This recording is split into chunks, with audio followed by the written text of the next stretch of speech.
नीम का पेड़ भाग 2। राम बहादुर यादव गांधी जी के कांग्रेस में शामिल क्या हो गया था? जमींदार अली जामिन खां का जीना हराम हो गया था। चमटोली में भाषण देता फिरता था। जमींदारी के खिलाफ उनको भड़काता रहता था। कहता था, हम राम बहादुर यादव कौनो नेता ना है, मुदा गांधी जी हमें एक ठो गायत्री मंत्र दिए हैं, तुहू लोग वो मंत्र सीख लो, सब ठीक हो जाई हैं।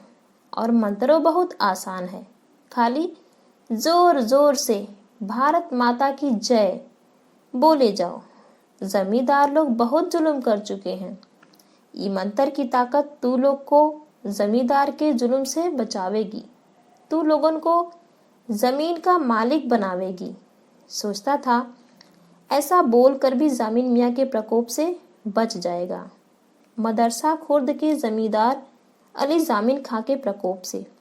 और आखिर वही हुआ जिसका डर था। एक रात जब राम बहादुर यादव हमेशा की तरह चमटोली में तकरीर कर रहा था, उसी रात चमटोली की एक एक झोपड़ी जल गई। ऐसी आग वहां कभी नहीं लगी थी।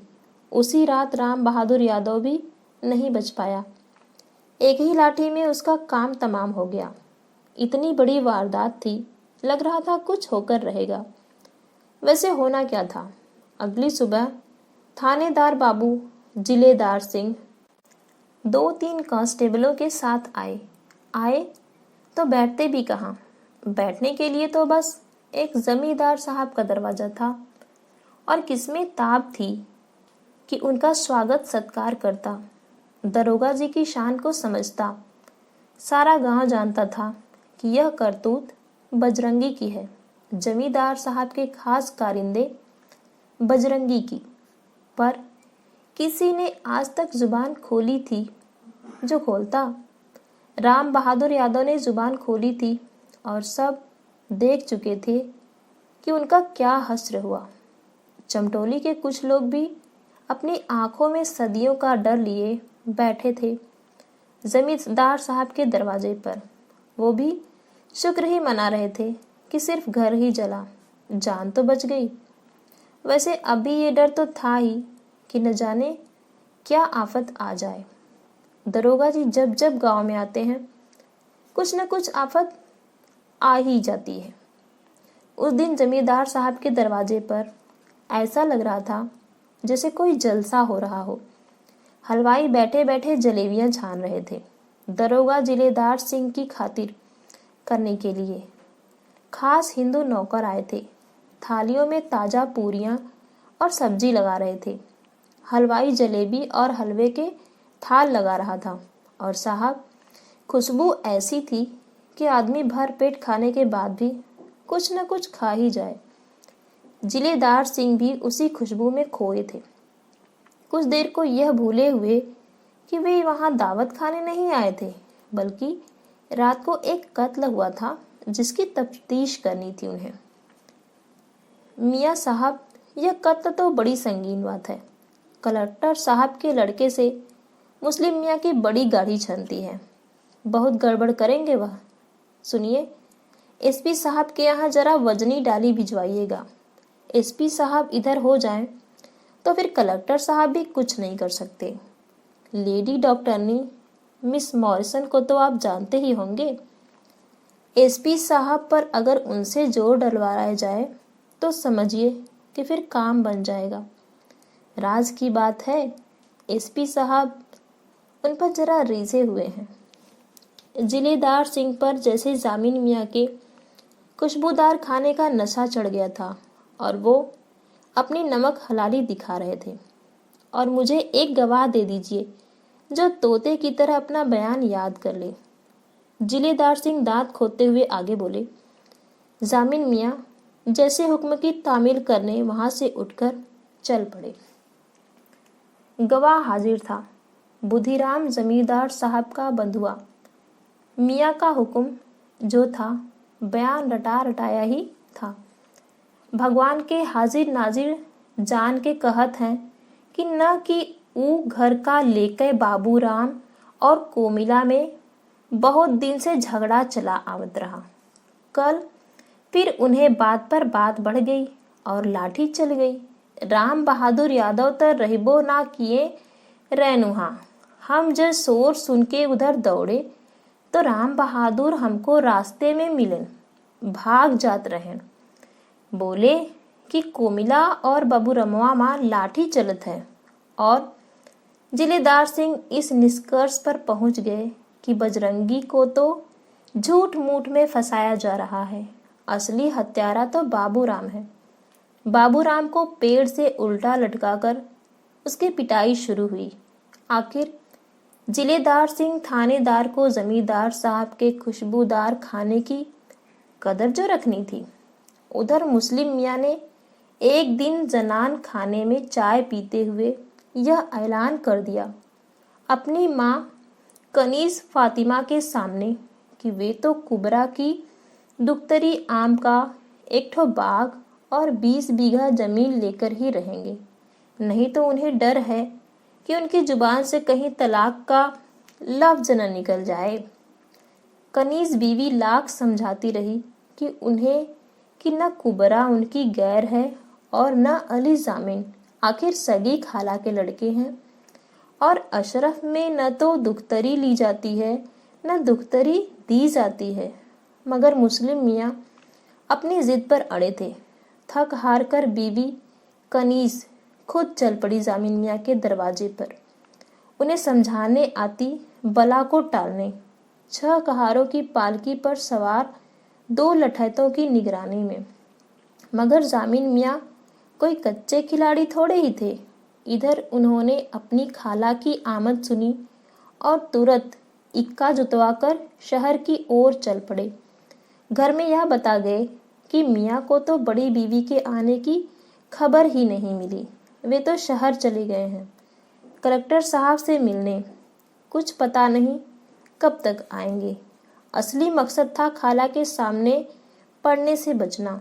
असल में वे तो शहर में अतहर हुसैन वकील के यहाँ ठहरने चले गए थे। उन्हें उम्मीद थी कि एकाध दिन में खाला चली जाएंगी और फिर वे वापस लौट आएंगे। खामला खाला दुख्तरी की बात छेड़ती और उनके लिए कुछ भी जवाब देना मुश्किल होता। खाला इन बातों को समझती ही कहाँ है। कहेंगी दुख्तरी समझकर मत दो, बस भाई का दिल रखने के लिए दे दो। कहाँ तक देता फिरूंगा। अतहर हुसैन वकील शहर के माने हुए वकील थे। मुकदमे के चक्कर में कई जमींदारों की जमीनें बिकवा चुके थे। उन्हें लोग इज्जत से खान बहादुर साहब बुलाते थे। अली जामिन खां उनके बड़े मुरीद थे। एक रात पीतल की चिमनी की रोशनी में हुक्का पीते हुए उन्होंने जामिन मियाँ को भरोसा दिलाया कि वे मुस्लिम मियाँ को मुकदमा तो किसी हालत में नहीं जीतने देंगे। आगे मियाँ जाने और उनकी मर्जी जाने। यह भी बताया कि मुस्लिम मियाँ वैसे भी मुस्लिम लीगी हैं, पाकिस्तान तो बनने वाला है ही। मुस्लिम मियाँ तो पाकिस्तान चले जाएंगे और मुकदमा अपने आप खारिज हो जाएगा। अतहर हुसैन साहब ने जामिन मियाँ को आगे समझाया कि राम बहादुर मर्डर केस में बुधई का बयान होने के बाद बेहतर हो कि वे अपने गांव चले जाएं और खाला से ये कह दें कि मियाँ मुस्लिम बड़ा भाई मानकर जो भी मांगे वे देने को तैयार हैं, और रही बात मियाँ मुस्लिम के मानने की तो वो कभी नहीं मानेंगे, आखिर पठान जो ठहरे। इससे उनकी बात भी रह जाएगी और खाला भी चली जाएंगी। वैसे तो वो जाने से रही। उधर मुस्लिम मियाँ भी शहर आ चुके थे अपने वकील चंद्रिका प्रसाद से मशविरा करने कि केस तो उन्होंने कर दिया, पर क्या हर्ज है कि सुलह की एक कोशिश हो जाए।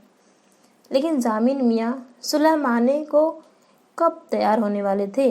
वो तो ये मानते थे कि मियाँ मुस्लिम में इसके सिवाय और खूबी है ही नहीं कि वे उनकी खाला के लड़के हैं। कुबरा के लिए तो उनसे अच्छा लड़का मिल सकता था। अब चूँकि उन्होंने तलाक की बात कर दी तो साहब शरीफ घरानों की लड़कियां या तो कुंवारी रह जाती हैं या बेवा हो जाती हैं, तलाक लेकर अपने घर नहीं आती। वकील अतहर हुसैन साहब को जो मुकदमेबाजी में कई खानदानों को तबाह होते देख चुके थे, एक और खानदान की तबाही के सिलसिले के गवाह बनने वाले थे शायद। राम बहादुर यादव हत्याकांड के मुकदमे की सुनवाई की तारीख पड़ी थी। जामिन मियां के ताबेदार बजरंगी की तरफ से अतहर हुसैन मुकदमा लड़ रहे थे। ये तो दूसरी ओर से वकील राय बहादुर चंद्रिका प्रसाद गवाह था। बुधिराम यानी बुधई, दो नामी गिरामी वकीलों की टक्कर थी। यह टक्कर देखने को जामिन मियां तो आए ही थे, मुस्लिम मियां भी मौजूद थे। चंद्रिका प्रसाद जी ने बुधई से जिरह शुरू की। तुम्हारा नाम? चंद्रिका प्रसाद ने पूछा। हमारा नाम बुधई है सरकार, बुधिराम। बिना घबराए बुधई ने जवाब दिया। अच्छा, तो बुधई उर्फ बुधिराम, यह बताओ कि उस दिन क्या तुमने वाकई राम बहादुर यादव को भागते देखा था? और सोच के बताओ, क्योंकि तुमने गीता पर हाथ रखकर सच बोलने की कसम खाई हुई है। वकील साहब का लहजा ऐसा था कि अच्छे अच्छे गवाहों के पसीने छूट जाएं। ये तो दिन की बात है ना मालिक, रात काफी हो चुकी रही। हम शोर सुन के उधर लपके जात रहें कि का देखा कि राम बहादुर भागे भागे चले आ रहे। हमें देख के बोलेन कि अरे ओहर कहाँ जा रहे बुधैया, उधर तो लाठी चलत है। बुधई एक सांस में बोल गया। बस करो, अब तो तुम्हारा बयान अदालत को भी याद हो गया होगा। अच्छा, एक बात बताओ, जब तुमने यह देखा कि राम बहादुर यादव भागे चले आ रहे हैं, तो उस वक्त नंगे सिर थे या उनके सिर पर गांधी टोपी थी? चंद्रिका प्रसाद एक माहिर वकील थे। बुधई को फंसाने के लिए उन्होंने जाल डाला। जामिन मियां और अतहर हुसैन के तो होश ही उड़ गए। पता नहीं बुधई क्या बोल जाए। यह सवाल गवाह को उलझाने के लिए किया गया है हुजूर। वह चाहे टोपी पहने रहे या नंगे सर, अगर बुधई ने उसे नंगे सर देखा तब भी यह साबित नहीं हो सकता कि खून से भरी जो गांधी टोपी मौकाए वारदात पर मिली वह राम बहादुर यादव की थी। वकील अतहर हुसैन ने बात को संभालते हुए बुधई के लिए एक इशारा किया। बुधई, क्या उस वक्त राम बहादुर यादव ने टोपी पहन रखी थी? सवाल पूछने की बारी अब जज साहब की थी। जी माई बाप, यादव जी का तो हम कभी नंगे सिर देखा ही नहीं। बुधई भांप गया था। बुधई के इस जवाब के साथ ही जज साहब ने केस ही खारिज कर दिया। तो आज के लिए सिर्फ इतना ही। मिलते हैं इसके अगले भाग में।